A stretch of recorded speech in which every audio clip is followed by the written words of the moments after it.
this mic to you guys when you're talking. This is Christy wanted me to record it, so just so you know. Okay.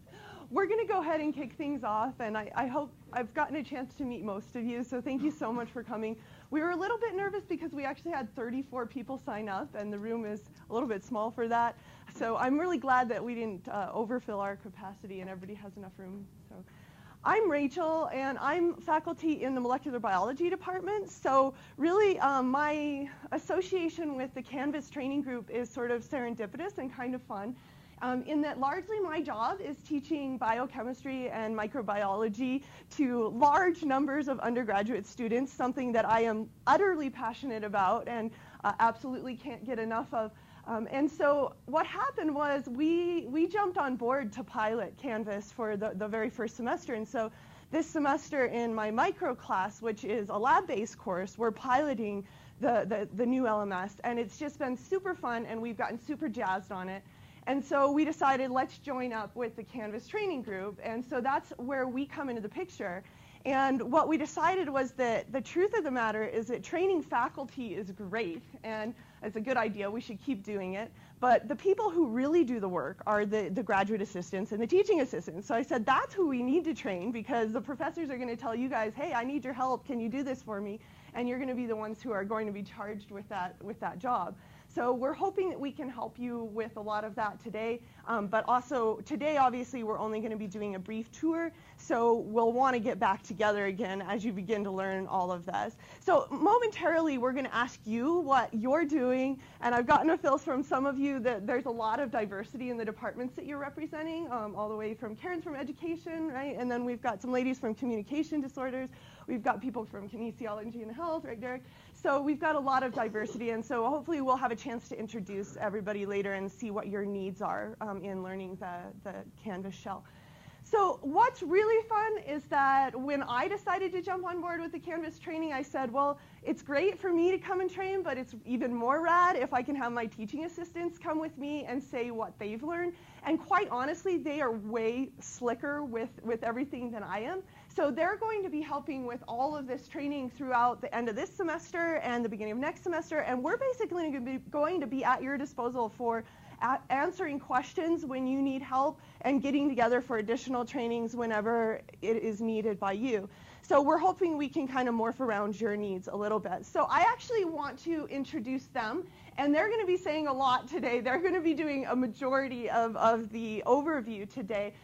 So I'll start here. This is Kyle. Kyle is one of my advisees, teaching assistants, and I don't know, lucky or unlucky for him, he's one of my athletes. I also coach the cross-country ski team here. I have for 15 years, and it's just the most awesome thing ever. So he sits in many chairs, and he's going to be talking to you today about all of he's going to be taking you on an adventure tour of the shell, so you can kind of see what all is out there. Next to him is Trevor, and Trevor has been one of my teaching assistants this semester, one of my students in the past. He also is really involved with the residence halls, so he gets around campus. You might recognize him and see him as a campus leader. Next to him, this is Josh. Josh has also been a longtime TA for me and a student and a superstar, really, actually. He's in ASUW, represents the College of Agriculture, so again, you might see him around campus quite a bit. And this is Sydney. Sydney is one of my recent addition teaching assistants, and she's actually pre-pharmacy right now. So she's actually, I noticed there were some people also in that situation on the list, the sign-up list. So she's going to actually be showing us around how to set your navigation, because that's something that's very new and different in Canvas. So we'll be doing a tour, and I'm actually going to pass things to Josh first. And he's going to tell you the top 5 reasons that Canvas is way better than eCompanion. So we can set aside any fears that you might have about changing to a new LMS and get that right off the bat. So I'll hand off to him. Thank you. I'm just going to talk into the mic because I'm not coordinated enough to clip it onto anything this early in the morning.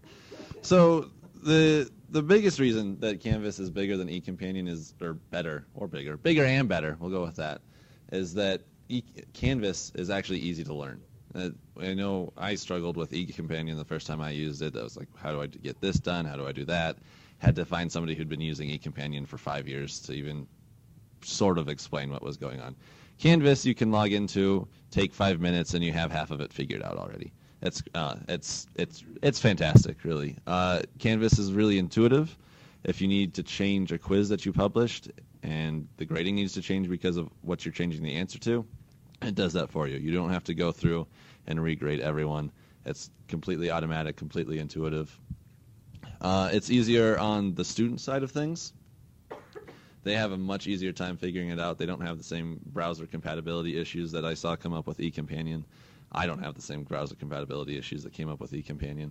It's just much, much easier for everyone to use. Is that, 3 reasons? I'm not good at counting, so that's why. 3? Yeah. Perfect. There's better synergy with other platforms. If you need to link to a video, just embed that in a quiz if you need them to see that. If you want to have a web conference, you can do that all in Canvas. You don't have to go through a third-party service. So Canvas is kind of incorporating everything that you wished was in eCompanion. And the last reason that Canvas is better than eCompanion is that it's not eCompanion. So that's all I have for propaganda. I hope you're all convinced that Canvas is the wave of the future. But I'm going to turn it over to Kyle, because Kyle has the informative thing. Yes. Okay, so I'm going to go over the general overview. How many people are logged on to Canvas? Okay, does your guys' page look like this? Or does it look like... One sec. Oh, it's a different computer setup. Or does it look like this? Anyone? Or are you still in the login page? I'll take a look. I'm gonna look. Okay, yeah. So, okay, yeah. So most of you guys seem to be under the course page. So, one of the things that isn't straightforward is if you guys do click this UW, it's going to bring you back to this page, and this is referred to as the dashboard. And when you first log in, this is the first page that you're going to end up on. And this pretty much has some basic content that's important to anything that you need to do right away. So it's pretty similar, say, to a Facebook page or something where you have your notifications. All your recent activity is shown in this corner. And you can go to show more. And yeah, so you can kind of look through what you need to do with things that are on your to-do list and other assignments that are coming up. Now, these get here by after you put them into Canvas through, say, a calendar, or if you're setting a quiz date or something. So this all changes as different things come up as according to your calendar. Another important thing of this first page is what's called the global navigation. And so that would be courses, assignments, grades, and your calendar. And this all stays consistent as you switch through each page. So your courses just show you which courses you're enrolled in. If you're a TA, then it's going to show you what you're TAing for. Assignments, as a student, this would be assignments that they've done. If you're a TA, or GA as most of you are, then you can click this and it will show you all the assignments for your different classes. So this is an easy way to see what assignment needs to be graded for which class. For grades, this will show you the grades for everything, but it will still divide into which class is which. And your calendar is going to show you the general overview of all your courses and all the different assignments that you've assigned for each course, but it's usually color-coded to or labeled for each class. So remember that you get here by clicking your UW, or the big UW symbol, and that's pretty helpful if you need to figure out what needs to be done right away or graded. So when you're navigating through the course, I'm just going to go to the training and orientation shell that's set up. So this is basically what you're going to see when you're going through the course and trying to set up for the student. It pretty much is, when they designed it, they made 4 kind of different areas of this page. So pretty much you have this sidebar area, And this refers to all the different options that you can incorporate into your course. So as Josh was saying, it's really fluid. If you notice, outcomes is kind of grayed out, which means that to the students, it won't be there. Later on, I'm not sure if Rachel's going to cover in settings. Yeah. So pretty much all these different options you see in the sidebar are different options that were coded in by the designers in order to give you guys different choices on what you want to include. So you can take out conferences if you want. You can take out chat. You can take out attendance, and those are just going to not be visual to the students. For example, when we're TAing the Gen Micro labs, and we do not want the students to see quizzes because we put quizzes in modules, which makes it much more fluid. So when they log on to, or when they click modules, it'll be like, okay, here's all your pre-labs. And they'll be like, okay, these are all my pre-labs. And we don't want to have the quiz choice because then they'll be like, okay, do I click modules or do I click pre-labs? Or do I click the quizzes tab? So we grade that out. So it's a really fluid system to kind of be catered to what you want to do. The next. Feel free to show them our course too if you want to. Okay, yeah, I'm just going to show you guys. I'm just going to show you this course. Since it is an active live course that we're actually teaching, it might be helpful to see, some of the things that we're doing there. Yeah. So for example, if you're a student, they're only going to see the non-grade out options. So in other words, to make it less cluttered, we do not want to include discussions, assignments, pages, files, outcomes, or quizzes. We can still access them. I'm going to click it in order to make a quiz. I think it's still loading. It's being slow.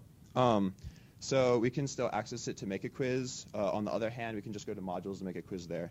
The next general area is this middle section, and this is referred to as the content area. And yeah, so as you go through each one of these different sidebar options, this is just going to have the relative or the related content to which sidebar option you clicked. This is kind of the variable sidebar on the other side, on the right side, and this is pretty much just changes according to which one of the options you clicked on this side. And I would say one of the most important things in this whole scheme of things is it's called the breadcrumb navigation, which is just this little cascade of that shows where you are in YO courses. And this is probably the most important because sometimes when you're clicking on some of the sidebars, it embeds you deeper in different routes of this course. And so this will always give you an idea of where you are within the whole context of YO courses. So that's pretty much the basic for your specific course content, your global navigation. And the last thing that's really important is the help box up here with your user profile settings, etc. And the University of Wyoming, they're like tier 1 status. So that means that you guys should have, so we have the option to report a problem directly to the actual Canvas people, which means that you get a lot better response in terms of maybe changing something, updating something, or creating something that's specific to the course that you want to teach. And just a note on that, they have already responded to those for us. So just this semester, for example, when we first started doing conference sessions, that is, I do online office hours, and there's a tool that we can show you at another training later when you get better at this. It's called Big Blue Button, and it's an interactive whiteboard technology where we can have online office hours. And at the very first of the year, when I started using that, it didn't record the session. And we asked Canvas, we did this and asked Canvas if they would make that change. And by now it records every office hour that I do. Automatically, I have to check it, and it just says record. And it does that now. And so now the students can go back and re-watch those office hour sessions. So Canvas is super responsive to that particular. Yeah, so they'll actually change the if instruction instead of just patching things up like on eCompanion. Okay. Any questions for Kyle? And some of those just slowly coming in.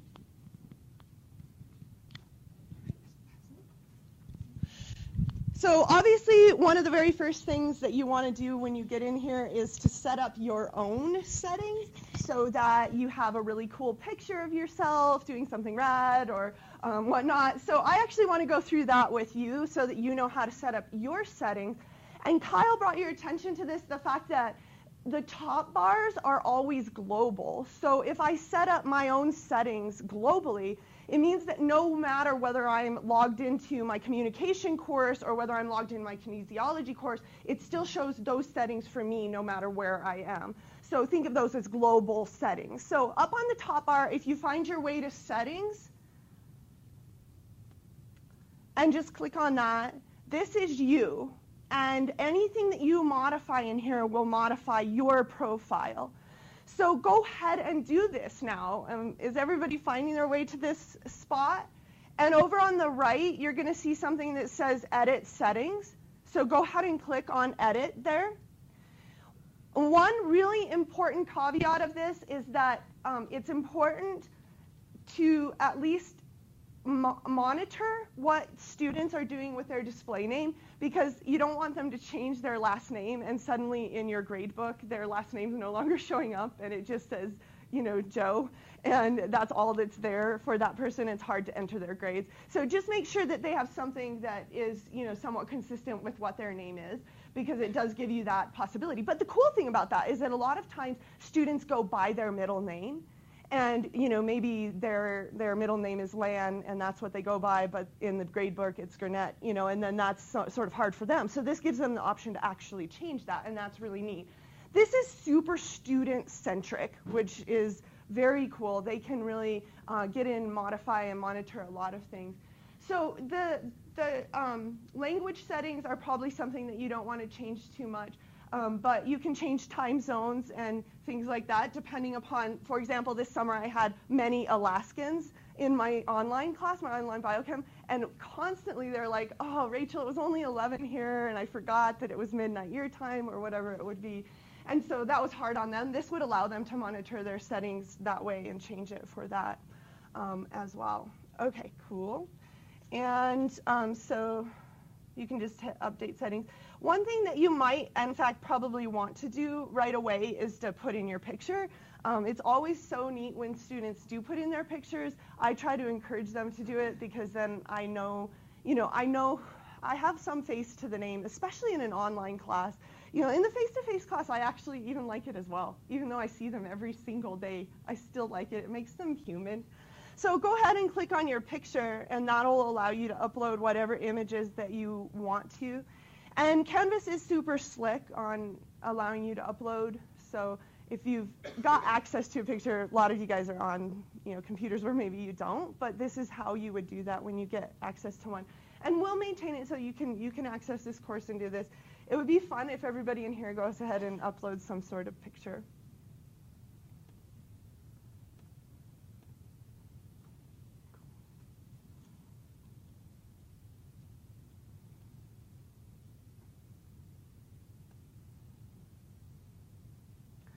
So over then, hopefully everybody got a chance to get that done. Over up on the email addresses, this is something that is steady. That is, you can't change your UW email address, and that's probably good. But you can add additional email addresses. So maybe you have a student that wants to get all of their notifications coming to their Gmail account. So then you can allow them to do that by, they enable themselves to do that by just adding an email address. So if you guys have an email address that you'd prefer to get things from when I send them out for the training sessions, go ahead and do that right now. Get in your Gmail addresses or whatever other addresses you like to use. You can also register for text messages, and that's a kind of cool thing. Maybe you want to make sure you get instructors' announcements right away, so get them via text.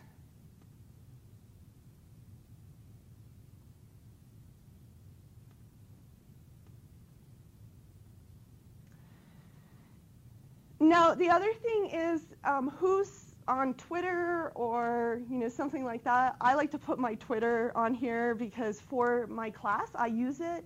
So I have a Twitter feed that's the Virtual Edge, and on it I shoot out micro-related nerdiness on a regular basis, and so it's nice for me to have this on here.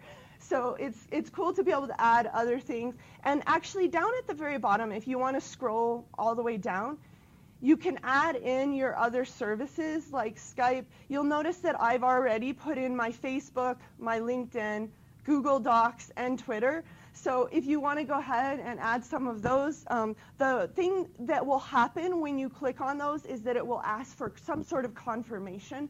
So it will ask you for your Twitter hashtag and whatnot. So feel free to add those as well. I mean, this stuff's pretty straightforward, right? It's not that much different than Facebook or something like that. So it's so much more user-friendly. See, already Canvas rocks, right? Can I help anybody, or are we getting those figured out? Everybody get a picture in there. Then I'll know who was at the training today. Make it a nerdy picture, too. Okay, good. All right, I'm going to pass over to Sydney then, and she's going to talk a little bit about navigation. Probably already you're starting to say, well, you know, there's going to be more questions later, but I don't even know what my questions are right now. So just keep them in your mind, and eventually we'll get there. All right, so one of the biggest things was there's all these cool ways to get your notifications and different services you can use. But when I first started using Canvas and the semester was early, I was getting like 5,000 emails like every second of every day as like somebody accepted the course or somebody posted something in discussion. Everything was getting emailed to me like as it was happening. So like constantly, all day, every day, I was getting these emails. And so the big thing that I want to know is how to kind of control that and not have my email blowing up all the time. And so if you go to the notifications tab on this side, it brings up your notification preferences. So like you said, like since you can have all those different types of communication sources, you can choose how you want to get notifications on that and when. So say you care a lot about announcements. Like she has, like Rachel has her settings to get an email as soon as an announcement is made, so she gets that right away. But if people are just accepting their invitation to the course, maybe you don't need an email right when they decide to accept their thing. And so you can set those to more of a weekly basis. So your different options for your notifications is you can get something right away.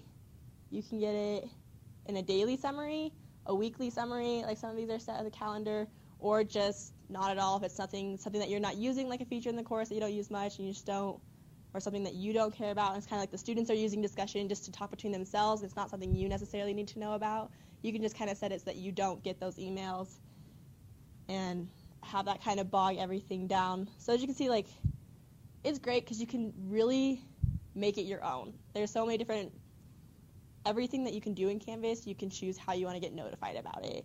So as if you scroll down, you can see like all the different sidebars that you have and all the different ways you can control the different aspects even inside of that on what you're being informed of and how often you're getting those emails. And so that was a big thing for me, is just being able to set those myself so it wasn't just craziness. And the other thing is like eCompanion, you had to get on and check. It doesn't tell you anything. And so this way, like students or you can go in and set, hey, if an assignment's posted, I want it to let me know right away so the students don't forget about their assignments or something like that. And so it's just really nice that you don't have to go in and constantly check to see if something's updated and see if something's new. You can set your notifications so it just tells you automatically on whatever time frame you want it to what's happening with it. So I thought that was really cool. Another way that both students and like TAs and stuff can just kind of customize it to themselves, and so you can get that kind of communication instead of just having to log in 5 times a day to check and see if the student's turned something in or whatever it is that you're wanting to be informed about. So. And for me, I really like getting immediate notifications and communications from a student. And one of the things that I feel that as an instructor that it has improved is my ability to service students who maybe aren't as comfortable talking out in lecture or in lab, that are a little bit shyer. And I've had them literally, like, I'll put a comment on their homework, and it's super simple. So I'm going through the speed grader, which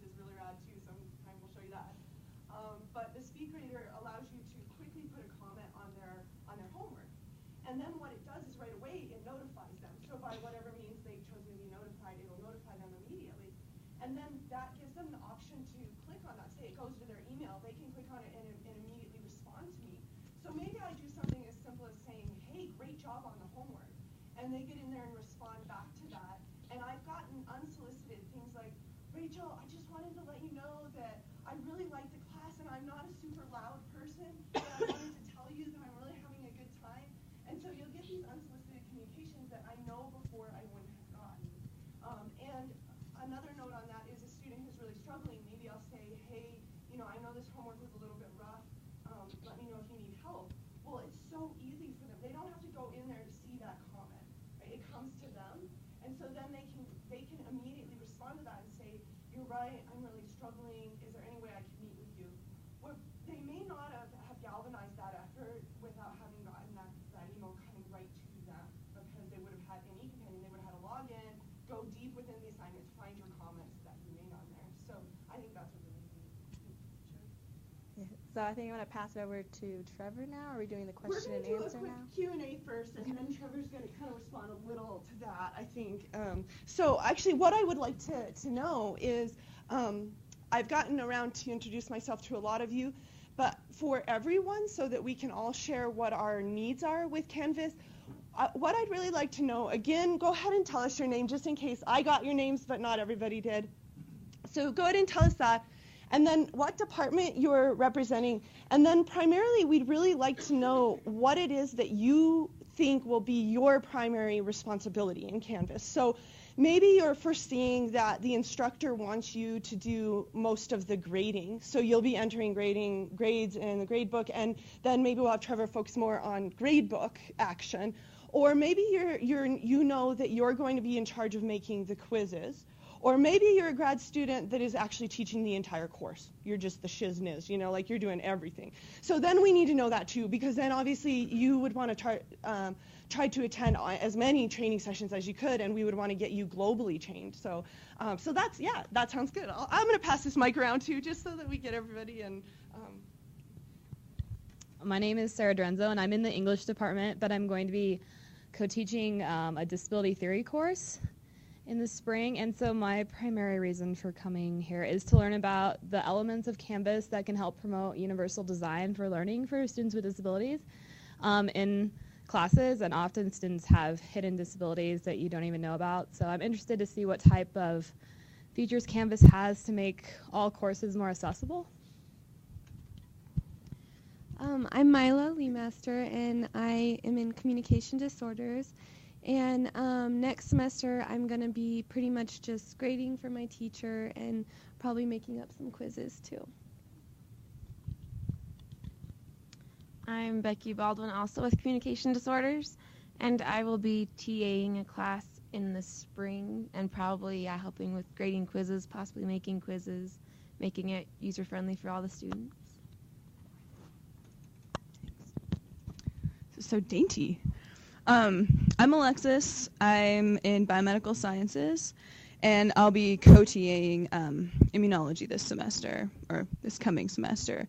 And I'm not positive exactly everything I'll be doing, but what my bitter lab mate tells me, who TA'd it last year, I'll be doing pretty much everything that my co-TA doesn't do. So I need to know every single thing you can teach me.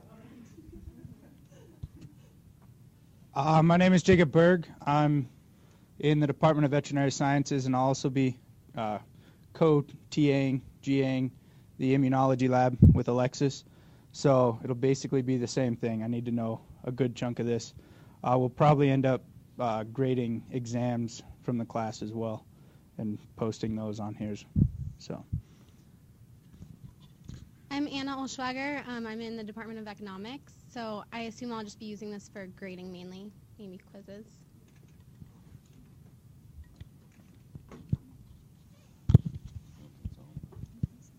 Okay, so Richard Van, I'm Management and Marketing Department. I will be teaching a course, so I'll be the instructor of record, so anything I can learn will be helpful in this regard, because we'll be making it from scratch. What he said, the exact same thing to the T. Management, marketing, teaching on course, and so everything within this I need to know. I'm Courtney Baker, and I'm from the same department, and I'll be teaching the same course they are, but I'll start in fall of 2014. I'm Beth. I actually work in IT, and I will be training some of my cohorts on how to use this, so I need to be able to help them. Michelle Larson. I'm in zoology and physiology, and essentially my advisor, who I TA for, has told me that I need to become the expert because she doesn't want to have to learn another system.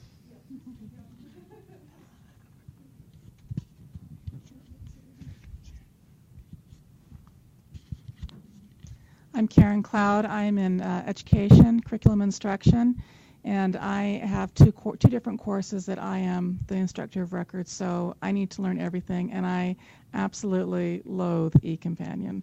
It is the most cumbersome program. I'm Derek Livingston. I'm in the Department of Kinesiology and Health, and I'll also be teaching a couple of courses next semester, so I need to know pretty much everything. My name is Saptarshi. I'm from the Department of Economics and Finance. I'm a grad student there, and on the coming spring I will be teaching a 1,000 level course. So my objective to come here was pretty much to get acquainted with the whole thing and like to use it as much as I can. To help students and for myself.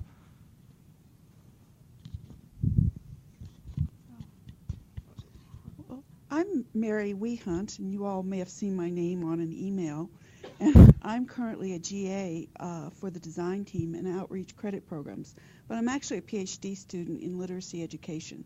So my interests are multimodal literacy, visual literacy, and what I'm going to be doing this next semester is I'll be a liaison. I'll be training, working with faculty to help get them through their bumps.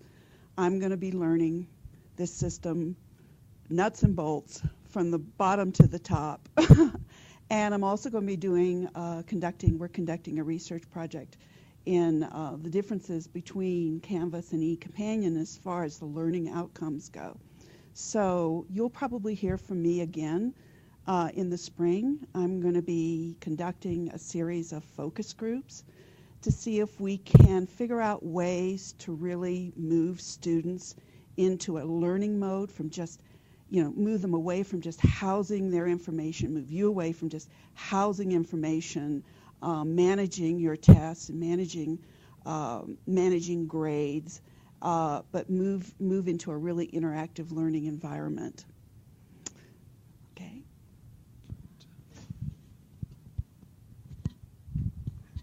So it sounds like it really varies ranging from people who really are needing to do everything. And one note on those of you who are doing absolutely everything, there are faculty trainings that are happening, and you should absolutely come to any and all of those. And in fact, today we're running the faculty training too, and we're going to be hopefully focusing that on quizzes, which is actually, we can morph it right into that because that's supposed to start at 9:30. So if anybody's like, wow, I'm just going to stick around and do a little bit more of this, then we're going to be here for that too. And I know that just over the last few trainings, they haven't gotten as many attendants. So if you want to come, it certainly would be one-on-one instruction, and typically there's a great team of people that do that. I'm just one person in that team, and we're just one part of that.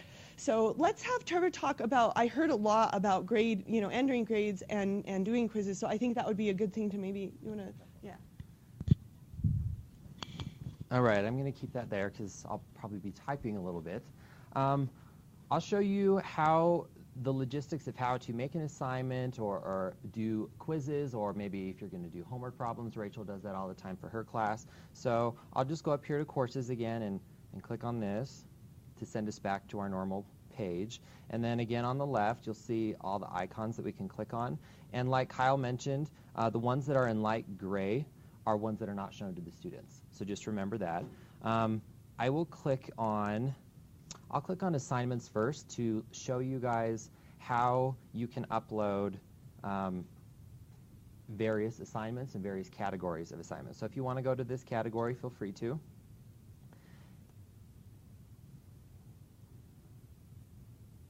And then over here on the right-hand side, you see some plus signs. This is how you're going to add your new assignments. So it's pretty user-friendly, very straightforward. We already have categories listed in microbiology. The categories we have are assignments, discussions, and if I might actually just go to this one right here. I'm going to go to the micro one, yeah. And so you'll see what it's more like for an actual course. Over here we have a lot more light gray icons that are not as highlighted. So I'll click on assignments again, which is not highlighted for the students. And we don't highlight some things just to make it neater and cleaner for the student view so that there's not so much for them to read. It just takes a while for Yeah. our board because we have so many assignments and so much stuff already. Is that going to be a problem as more people get off campus? Is it going to be really slow? You know, I have yet to have any complaints about that. But you know, obviously we're piloting, so we're not as many groups of people. But I've never had a problem. Have you guys ever had a slowing problem? I haven't yet. Mm-mm, not at all. So. And it's so much faster. Remember in Compendium when you were making a quiz or something, how you would hit, you know, make a new question, and then you'd sit forever, and like I'd have something else going on that I would do at the same time. Canvas is not like that at all. So here's what I was kind of talking about on the right-hand side. If you go to Add Assignment 2, click on this icon, and up pops the categories that we have. We have lab submissions, homework, and assignments. You can create your own groups by just clicking on Add Assignment Group, and that will add to the list that you already have. And then if you want to add, say, a quiz to possibly lab submissions, like a pre-lab quiz or something, then all you would do is click on Add Assignment, and then you go to the various locations that you want to add the assignment to. So that's just a basic idea of how to do it. I'm going to show you what it looks like when you actually come to making an assignment, which probably a lot of you probably are wondering how to do. So I'll show you how to make a quiz very quickly.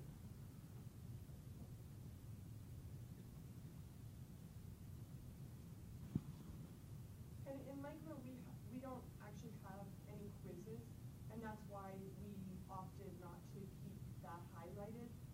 But instead, we're using the quiz feature to make pre-labs and homework assignments. So it's that feature as applied in the context that we want to use it.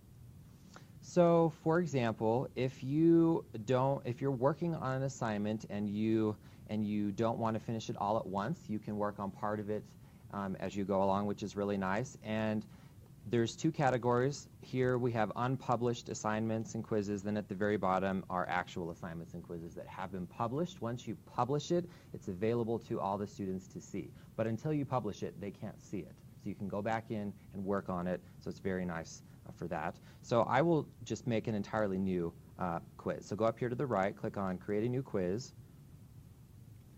And up pops all sorts of things. You can name your quiz. So click here and name it whatever you want at the top.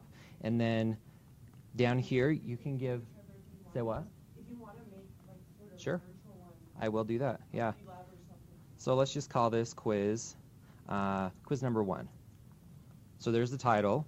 And quiz instructions, you can give any instructions you want to go along with the assignment. So if I want the students to say, or to see this, I could type in, please have this submitted by Wednesday today. And you can include a date and more instructions that you would like for them to see. So that's really nice. Go down here. You can click on how you want the quiz, for example, to be regulated, and obviously we want it to be graded because students will be taking this. Here, this is how you're going to dedicate your assignment to your various categories. So we want this to be under lab submissions. Here you have all sorts of options. It's really nice. We always, for micro, we have this option. We want students to see their quiz responses, but we don't necessarily want them to see which answers were correct at the time, because if a friend finishes their quiz early and they see all the right answers, they can tell their friend before they even take the quiz that these are the right answers. So we don't want to promote that. So we click that off so that they cannot see that. You can restrict a quiz. doing various things. They can have an access code, but we never bother with that. You can show one question at a time if you would like to. Just click on that, and it also gives you the option to lock questions after answering.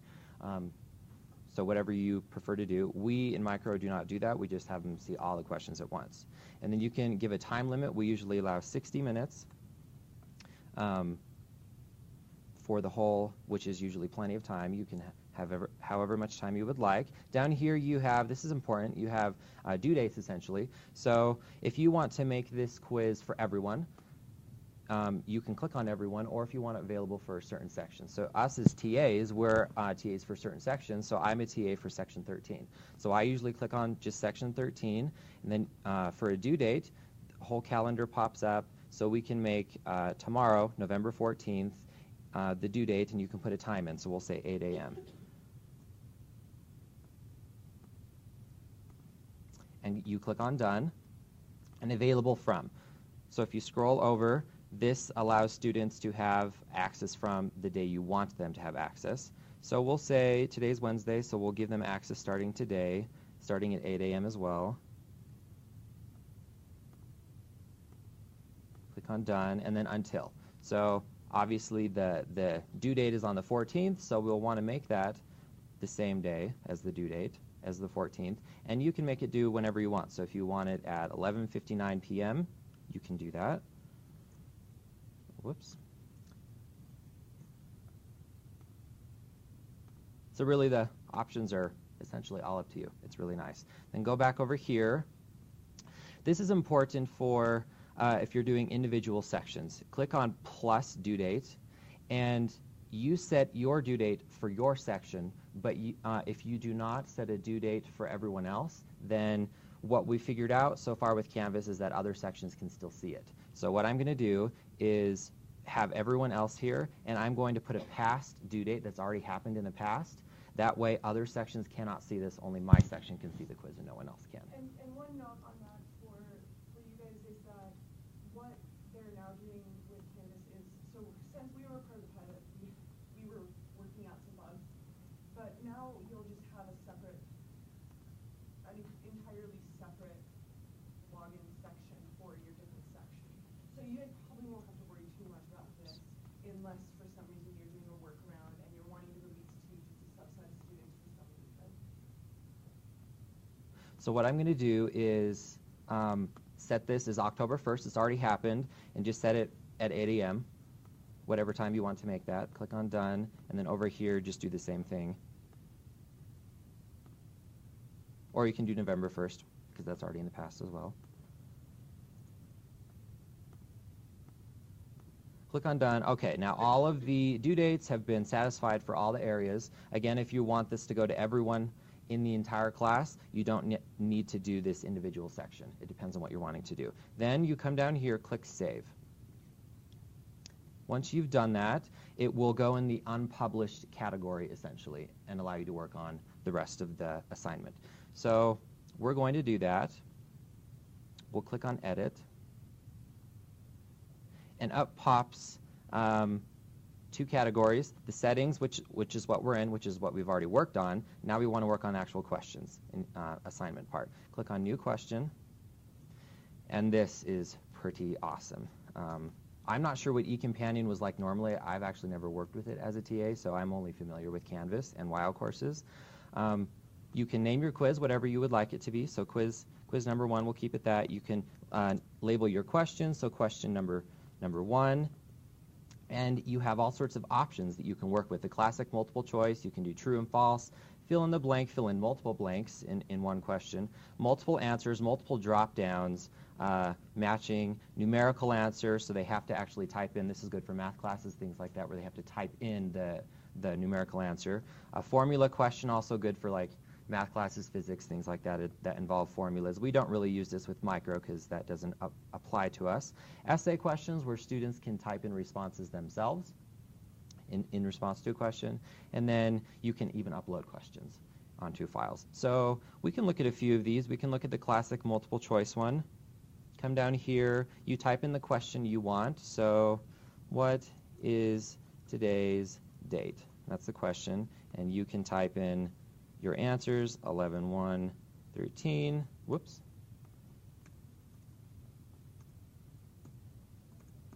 There we go. 10, 1, 13. You can type in whatever answers you want, and you can even add more. So if you want more than 4 possible multiple choice answers, you can click on add another answer, and up pops 5 now, and you can just have an endless number of possibilities, essentially. Then over on the left-hand side, you see this little green arrow that indicates the right answer. So if the date was October 1st, you would just click on it, and then that is the correct answer. All the others will be labeled as incorrect when they go to take this quiz. Then once you have finished your question, this is important to go at the very bottom and say update your question. If you don't click on update your question and you go somewhere else, then you'll lose this question that you worked on. So remember to do that at the bottom. Now it shows that your question's been uploaded. If you go over here to this little pencil bar, you can continue to edit it if you forgot to add something. One thing I didn't show you is that you can assign point categories here in the upper right-hand corner, however many points you would like it to be worth. I don't know if any of you had this problem, but in any you can give partial points, and it goes into absolutely. And so now you can type in, if you want 0.015 points, Yeah. Our questions are always 0.5 points, and so whatever you want it to be. And you can keep on adding more questions, more and more questions, so we usually do 5. Once we are done with everything, you can go up here to the, I'll click on Save. And then up here is a thing called Preview. If you click on that, it shows you kind of what your assignment looks like so far before you publish it. So we just did the one question. It's a preview, it's not the actual thing. Then if you want to submit it, let's go back and publish up here in the right-hand corner. Once you're done with everything, if you hit publish, now it says published, and it has been uploaded, and you can have your students access it. Now, something I'll show you how to do for your students to be able to access. Again, students have modules in dark brown. That's what they see. They do not see quizzes. So we have to put the assignments in modules for them to see. And it's pretty straightforward. In modules, up pops all the categories. Pre-labs, homework, Omnivore's Dilemma, which is an assignment Rachel does in class, exam reviews, extra credit, and so on. So our quiz was labeled quiz number 1. So if you go here to the gearbox and add content, then you can choose the go to quizzes. Yep. You can choose the quizzes you want to add or assignments you want to add. So there's a million different things because there's other TAs working on stuff, but you just find the one that you made, and then you enter that. And I'm not sure where quiz would be in this. Elemental PQ, so not quite alphabetical order, but you click on whatever assignment you want, just click on it, and then you say add item. Once you've added it, it is uploaded in modules and students can see it right away. So it's very straightforward. I just want to say something real quick. So literally in this course, you don't need to have modules. You could literally just have full announcements, syllabus, and quizzes. So they go into the course and be like, okay, this is what the course is about, and then they have just one other sidebar option of quizzes, and that's where they could also take the quizzes. And the reason that you have modules is, as Rachel's done, she's separated into a pre-test, pre-lab, homework assignments, etc. You could also use modules in order to kind of set it up by date. So week 1 has this quiz, this assignment, and this reading. So the reason that you have modules is in order to organize for the students, say, quizzes and assignments. And so, yeah, it's really important. If anyone teaches online at all, another thing that you can do with modules, it's very common for people to want to pick so that it's like week 1 of the course, week 2 of the work. And so that's another way that you might implement the module tool. It's really an organizational tool is what it is, allowing you to allow students to do it in the way that you want them to do it. Yeah. Are there any questions on what we talked about with assignments so far and quizzes, making an assignment? So here I found quiz number 1 finally. Just hit add item, again it uploads. So Okay, let's talk a little bit about gradebook. I don't think I can. Mhm. To 9 o'clock, but if you can stay and want to stay, we can talk a little bit about the gradebook. Okay. All right. So the last few minutes left, we'll talk about grading, since a lot of you are very interested in that, I'm sure. I don't think I can click on grading because it will show names and the. Why don't you go to our general course? Okay, I'll do that. And then we can do it in there. Yeah, we can't do it in my course because, yeah, it's a live. Yep. So if we hit grades over here on the left,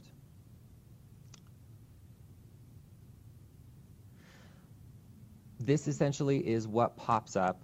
So, for example, for us as TAs, the students' names pop up on the left-hand side. Up here on the top of this little Excel chart is what it looks like, are the various assignments that you've made. And they're already, once you've entered an assignment, it goes into the grade book, and you just have to enter their score. So it's very easy. So you find the person's name, you find the corresponding assignment. You can come here to this little, it looks like a thumbs up sign or a little, some sort of little symbol. You can click on that. And once you do, up pops this. You can say add more details in the speed grader. It takes you right to the speed grader. And there's no, this isn't a real assignment or student, so we can't really enter it. But what happens essentially, I'll draw it on here, is up pops this big little box. Big little box, that sounded weird. Yeah. And there's comments in the bottom. You can make comments. So like Rachel said earlier, she makes comments a lot with her students. Nice job, or keep up the good work, whatever you want to say. And then up here usually pops their the score of how much you want to assign them. You can, there's a couple ways you can do this. In here, you can type in their score, and out of how, so if it's 5 points, you can say 4 out of 5, and maybe you go back later and you realize there was an error and you have to update their score. You can also update their score and give them more points in addition to what they got. So there's usually something you can click on somewhere in here that says, this says add fudge points, and if you click on that, then you can add, say, 0.5, and they'll have 4.5 instead of 4, like they usually have. So you can keep updating their points. It's very, very straightforward. I think this is even more straightforward than making assignments. So. And this is what you would see here if, say, you could just, when I enter an exam score, exams in my class aren't taken on Canvas, they're taken in paper form. But this is what would come up if I was just entering a score. But then later I maybe want to go back and edit that score. You can see up at the top right there, you can give, and this person, Noah, has earned a 29 out of 30. If you needed to modify that, you could do that. Yep, here you can do it as well even. Exactly. Yep. Mm-hmm. And you can add comments here. So yeah, there's multiple ways you can do this. I like to go into SpeedGrader because it gives you more options and things to work with. There's something else that goes along with assignments. You can, once an assignment or a quiz has been published and students are now taking the quiz, you can click on something. I guess we could go and show you. I'll go in and show you. So it makes more sense to you. So is that when you're clicking through the names, so you can Yeah. pick one assignment and just grade one person's name and then click to the next one? Mm-hmm. You can do one person individually, and you can do comments individually too. Yeah. Show you who you've done and who you haven't, and when you go into your tasks of what you need to do, how many you have left to grade, how many you've graded, so it really communicates nicely with what you have to do. So if we go back into, let's see, I'll just stay here. If we go back into quizzes.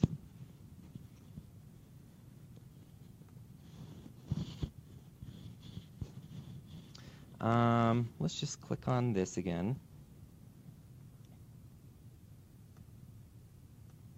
Okay, well, students haven't started taking it, but once the first student starts to take it, you click on this gearbox. Another thing that will pop up is something that says you can see the statistics of what the scores are. So if you want to see how the class is doing as a whole on this assignment, you can click on it. It shows how many, the percentile that have gotten it right, the percentile that have gotten it wrong, so it has cool things like that. And then you can go from there. So Canvas, we're still learning lots of new things about it all the time, and so it's really fun to play around with. We encourage you to do it as well. And feel free to play around on this shell that we've made for you. It's yours to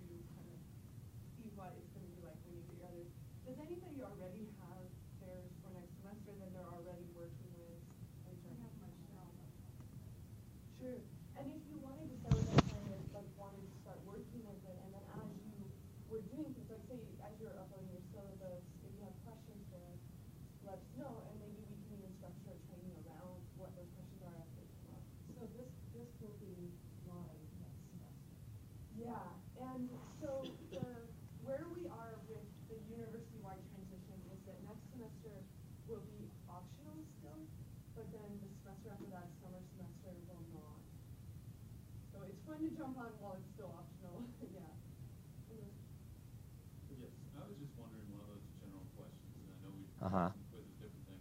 Can you delete content? Oh, yes, you can do that too. So let's see if I could, I'll go into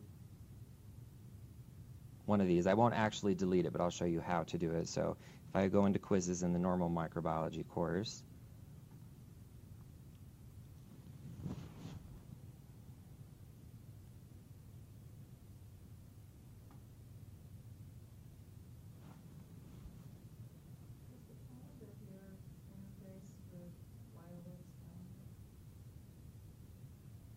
Yes, you can. I haven't done that. You can upload calendars to this calendar, but you can't download this calendar to other calendars. It seems like it's like Yeah. so here, if you click on, I clicked on quizzes again, up pops the unpublished versus published. So if you wanted to delete a published quiz that students have already been taking, there's this little garbage can here that you can click on, it says delete quiz, but some students may have already taken it, so you may have to adjust accordingly. But if it's something you haven't published yet, you can just delete that at any time and it won't affect the students. Just click on the garbage can. So that's pretty easy. Pretty similar options as well across Canvas for deleting content items you added. Yep. Even if you're just doing individual questions on the quiz, you can just delete individual questions, not the whole thing. So is that it? Another thing with Canvas is they designed it, they pretty much made it, a hover option, you just hover your mouse over something. That's pretty prevalent in terms of most of the media here. So usually if you hover, something will pop up that'll help you. Another thing I didn't quite show you was when you're making questions, you can just type in a regular what is the answer to blank, or you can make it a little more fancy. You can upload, there's a button you can click on where you can upload YouTube videos or a link. If you want the students to go to a website in order to answer this question, you can upload that link as well. So there's a lot of things you can do in questions on assignments. It's really cool. And on the comments, like when we were in the grade book and Trevor showed you how you can make comments there, the other thing you can turn on is video, and you can literally give your comments. So this will be interesting to you for accessibility issues. If you want to be able to speak your comment instead of writing it, you can That's true. do it. It's like you just hit all you do is hit the button for video. It immediately turns on your screen capture video. You can video for 2 minutes, your feedback, and say, send that, and that's what goes into the comment. Really slick as compared to how we just have to do that. All right, well that is grading and assignments in a nutshell. So are there any other questions in general? Yeah. Different roles. I know that each opinion was really based on, are you a TA, are you an instructor, different roles. What are those different roles that are built into Canvas? I think Rachel could probably talk about that a little bit more.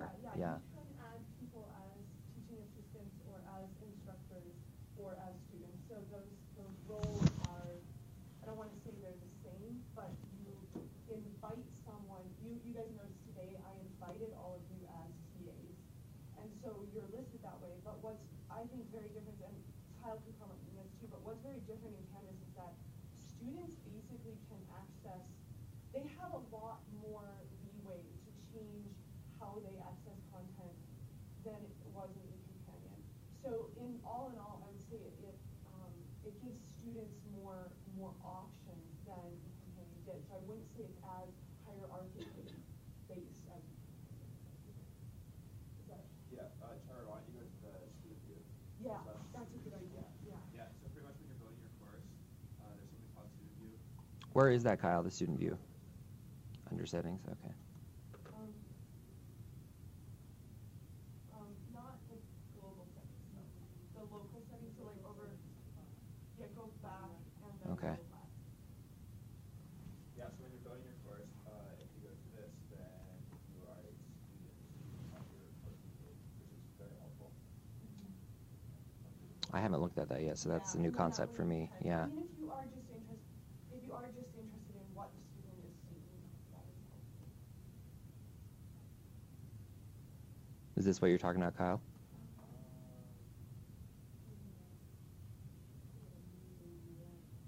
Yeah, it's on the right. Further on the right? Oh, there it is. Okay. So student view. Okay. And that's what they see here on the left. Yeah. Can you go about grading out some of those tabs on the left side, like you were talking about? Yes, that's what I said. That's what I said. Yes, Wow. I'll show you student view. Oh, but you Oops. have to grade out from the It's down to the right view. corner. Yeah. Leave student view? Okay. Okay.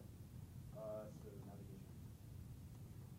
Okay, so all you do is like drag and drop it. Okay. And that's actually, we could, if you wanted to, kind of in it on a calendar. It's the same thing there, like you can drag and drop things and it changes things. So say that you have an assignment due date set for a certain date and you're like, oh, I want to change that date. You can literally go into the calendar and drag the assignment on the calendar. Because once you make an assignment, it immediately pops up. So like Trevor's quiz that you made in there will now pop up on the calendar. If you decide, oh, that's not the date I wanted it to be due, you could go to the calendar, drag and drop it to the date you wanted to be due, and it would change everything globally inside of. Yeah. Another thing too, this kind of is a good example of how the fluid model works. So when you drag and drop, like, so you see that attendance has been disabled and does not show up over in the left sidebar, but quizzes was disabled and it still shows up. So pretty much this just gives you an idea that quizzes is kind of a general name for creating anything that is testing the student, and that you can rename it as something else. Oh, well, on the left sidebar you can't rename it, but in as modules. shown to the students, say under modules, whatever you want. So like final exam. You can name the individual assignments. You know, even when I wanted my pre-lab to be a pre-lab, it would show up to the student as a quiz. But now it just shows up under a module called pre-lab as a pre-lab, even though I use the quiz function to make that. Yeah. So the left sidebar just have general ideas of what something that you incorporate into your course, but rename yourself. Another thing is, for example, when Rachel sent out the invitation to us as TAs and we accepted, we can only see and update information in our section. So I can only do section 13, Kyle can only do his section, whereas Rachel has control over the whole course as the instructor. So that's good too.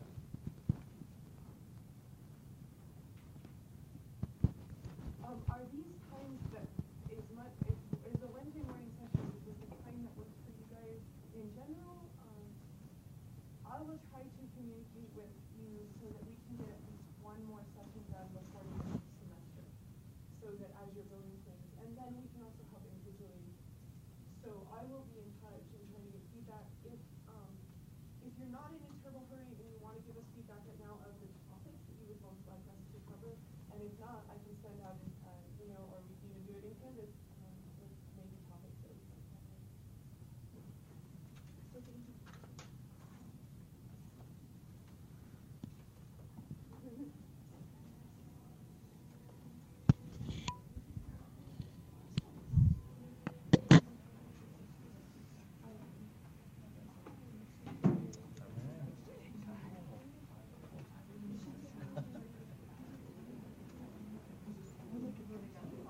It's fun to see how like we can take what we built in like quiet and turn them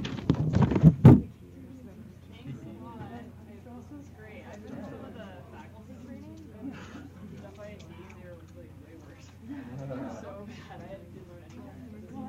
This is a lot better. Good. Why are you so good?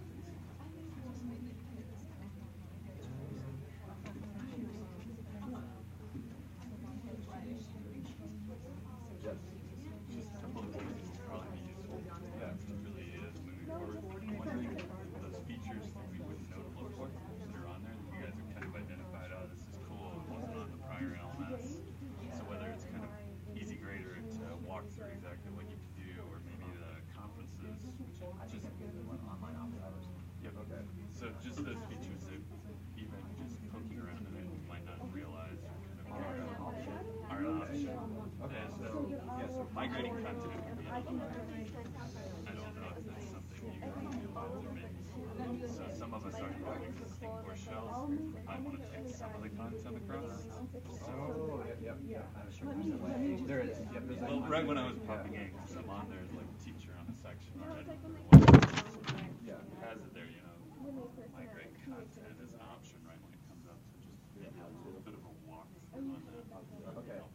Okay, sweet. Sounds good. Thanks. Okay, so migrating content from each. So migrating yes.